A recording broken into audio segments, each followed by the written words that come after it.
On this detachment, we took DF4 out to test Mode 4 and Mode 1 wet runway and crosswind testing.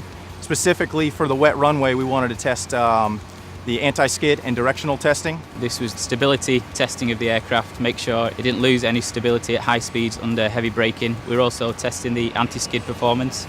And this testing will allow the Marine Corps to deploy it as an all-weather fighter. We tested basically the whole range to allow us to give a very large clearance. Speeds range from 60, 70 knots all the way up to 120 knots and higher. At our most extreme conditions with heavy weight of the aircraft and full brake application, the aircraft performed extremely well. The pilot workload was very low compared to legacy aircraft. We performed the crosswind landings mainly over at our secondary base, which was China Lake. The majority of the testing was in Mode 4, which is the short takeoff and landings. One of the unique things about being out at Edwards and China Lake is we were able to see a very wide band of crosswind conditions.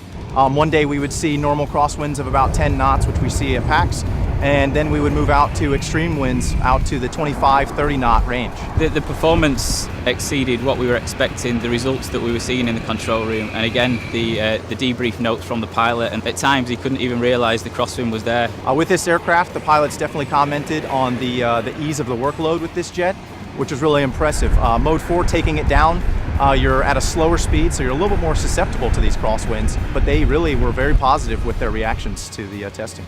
Well, getting the jet to a state where we can actually pass it off to the warfighter and they can use it at an IOC state is very important. These are very real-world conditions. The pilot is going to need to be able to bring that jet back and be able to perform a mission in any sort of condition, whether that's rain on the runway, heavy weather conditions, or we have extreme crosswinds. The warfighter needs to be able to actually use that aircraft in a very effective way and be able to bring it back safely.